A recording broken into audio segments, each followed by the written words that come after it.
नमस्कार, आप देख रहे हैं टीवी न्यूज़ वायरस और मैं हूं आपके साथ आशीष तिवारी। दोस्तों, अच्छा हुआ कि हम और आप सियासत में नहीं हैं। हम अपनी जिम्मेदारियां वहां निभा रहे हैं जिसकी ज़रूरत समाज को सबसे ज़्यादा है। ऐसा नहीं है कि सियासत में जो लोग हैं वो अपनी जिम्मेदारियां नहीं निभाते, लेकिन जो हिंदुस्तान की राजनीति है वह अवसरवादी है। और ऐसा हम इसलिए कह रहे हैं क्योंकि आप मेरे पीछे जो तस्वीर देख रहे हैं, हम जिक्र करेंगे आज इस तस्वीर से उठे विवाद की, और हम बात करेंगे राम जन्मभूमि को लेकर जिस ट्रस्ट का निर्माण किया गया और जिस ट्रस्ट के कंधे पर जिम्मेदारी है राम मंदिर के निर्माण की, वही आ गया है सवालों के घेरे में। अब ये भी अजीब संयोग है कि आम आदमी पार्टी के राज्यसभा सांसद संजय सिंह इस मुद्दे को प्रेस कॉन्फ्रेंस के जरिए उठाते हैं और दिल्ली में बैठे कांग्रेस के आला कमान प्रियंका गांधी इसे लपक लेती हैं और ट्वीट करती हैं कि जिस तरह से ट्रस्ट में भ्रष्टाचार के मामले आ रहे हैं वो शर्मनाक हैं। अब इससे आप अंदाज़ा लगाइए कि हिंदुस्तान में और ख़ास करके चुनाव के वक्त जो राजनीति होती है वो किस तरह से रंग बदलती है। दोस्त कौन है और दुश्मन कौन है पता ही नहीं चलता। जिस तरह से ट्रस्ट के प्रमुख चंपत राय को लेकर सवाल खड़े किए आम आदमी पार्टी के सांसद संजय सिंह ने, गंभीर है। उसके बाद से संजय सिंह के आरोपों से परेशान होकर चंपत राय ने भी छोटा सा जवाब दिया और कहा कि इन आरोपों की जांच करेंगे और देखेंगे कि असल में मसला क्या है। लेकिन सवाल तो खड़ा हो गया है ट्रस्ट पर, क्योंकि जिस ट्रस्ट के ऊपर करोड़ों हिंदुओं का ट्रस्ट है वो कहीं डगमगा ना जाए, क्योंकि देश में एक बहुत बड़ा मसला रहा है राम मंदिर का। और जिस तरह से सुप्रीम कोर्ट ने ऑर्डर दिया और पक्ष में आया वो हिंदुओं के, उसके बाद इस मंदिर के निर्माण की गति आगे बढ़ी। 2022 का चुनाव भी अब आप जानते हैं जुमा 7 से 8 महीने ही बचे हैं। ऐसे में ट्रस्ट के नाम पर जिस तरह से आम आदमी पार्टी उत्तर प्रदेश में सियासत को अपने आगे बढ़ाना चाहती है और उसी बहाने अब वो चाहती है कि हिंदुओं का वोट, या यूं कहें कि एक नई तरह की जो सुगबुगाहट, उसका जो ट्रेंड रहा है वो कर सके। इसके बाद अब राजनीति किधर जाएगी? उत्तर प्रदेश में क्या राम मंदिर ट्रस्ट मुद्दा बन जाएगा? क्या करोड़ों लोगों की जो आस्था है, जो इसमें चंदा दे रहे हैं, करोड़ों रुपए जो इस ट्रस्ट में आ चुके हैं, जिसका कहीं कोई हिसाब किताब कोई नहीं मांग रहा है, क्योंकि एक ट्रस्ट है इस ट्रस्ट पर। लेकिन इस ट्रस्ट पर जिस तरह से अब सवाल खड़े किए हैं आम आदमी पार्टी ने और कांग्रेस भी उसमें कूद पड़ी है, उसके बाद दिलचस्प हो गया है ये जानना कि ट्रस्ट की तरफ से अब किस तरह के बयानबाजी होगी, किस तरह से सफाई दी जाएगी। क्या बीजेपी डिफेंड करेगी, जवाब देगी? ये दिलचस्प है क्योंकि चुनाव करीब है, मुद्दे इसी तरह से अब सामने आएंगे।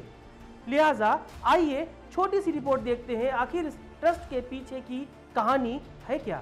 अयोध्या में श्री राम जन्मभूमि तीर्थ क्षेत्र ट्रस्ट की ओर से राम मंदिर निर्माण के लिए खरीदी गई जमीन पर घोटाले के आरोप लगे हैं।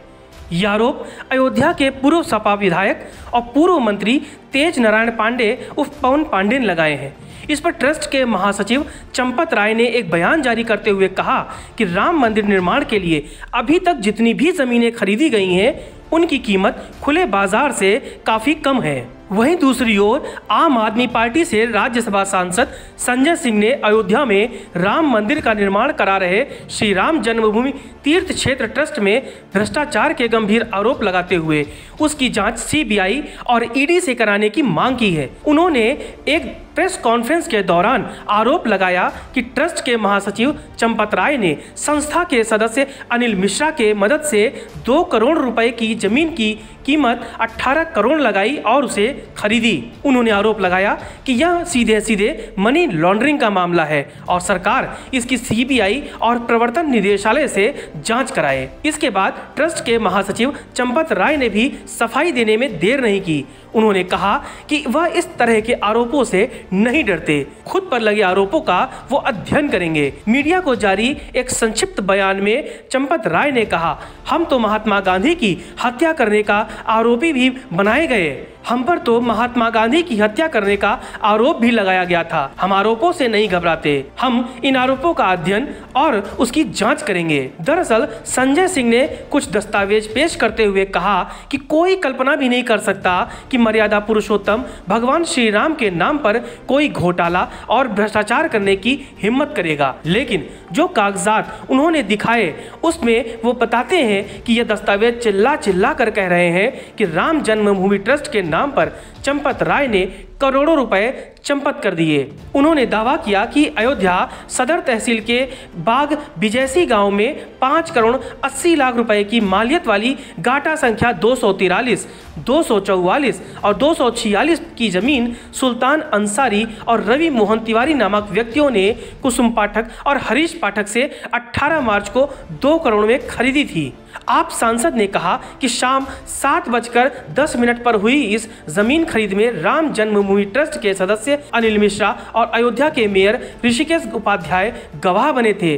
साथ ही आरोप लगाया कि उसके ठीक 5 मिनट बाद इसी जमीन को चंपत राय ने सुल्तान अंसारी और रवि मोहन तिवारी से 18.5 करोड़ में खरीद दिया और जिसमें से 17 करोड़ रुपए RTGS के जरिए पेशगी के तौर पर दे दिए गए। हालांकि यह आरोप आम आदमी पार्टी की तरफ से लगाए गए थे। आम आदमी पार्टी ने जैसे ही इस मुद्दे को उत्तर प्रदेश में उठाया तो कांग्रेस ने भी इस मुद्दे को लपकने में देर नहीं की और प्रियंका वाड्रा ने ट्वीट करते हुए लिखा, करोड़ों लोगों ने आस्था और भक्ति के चलते भगवान के चरणों में चढ़ावा दिया। उस चंदे का दुरुपयोग अधर्म है, पाप है, उनकी आस्था का अपमान है। इसके बाद तो सपा ने भी मामले पर अपनी प्रतिक्रिया दी और कहा कि इस तरह के भ्रष्टाचार के आरोप अगर लगते हैं तो मामले की जांच CBI को करना चाहिए। वहीं आपको बता दें कि अयोध्या में राम मंदिर निर्माण के दूसरे चरण की शुरुआत दिसंबर में होनी है और इस दौरान मंदिर का ढांचा खड़ा करने के लिए पत्थर लगाने का कार्य किया जाएगा। मंदिर के ट्रस्ट ने बीते हफ्ते यह जानकारी दी थी। राम मंदिर ट्रस्ट के मुताबिक नींव भरने का कार्य अक्टूबर के अंत तक पूरा कर लिया जाएगा और दिसंबर से निर्माण के दूसरे चरण की शुरुआत हो जाएगी। लेकिन इसके पहले तो शुरुआत हो गई विवाद की और सवालों के घेरे में आ गया राम मंदिर ट्रस्ट और उसके महासचिव चंपत राय। तो देखना होगा कि ये विवाद अभी कितना आगे जाएगा और 2022 के चुनाव से पहले तमाम विपक्षी पार्टियां भाजपा और नेताओं को घेरने में किस तरह से किलेबंदी करेंगी राम मंदिर के इस ट्रस्ट के बहाने।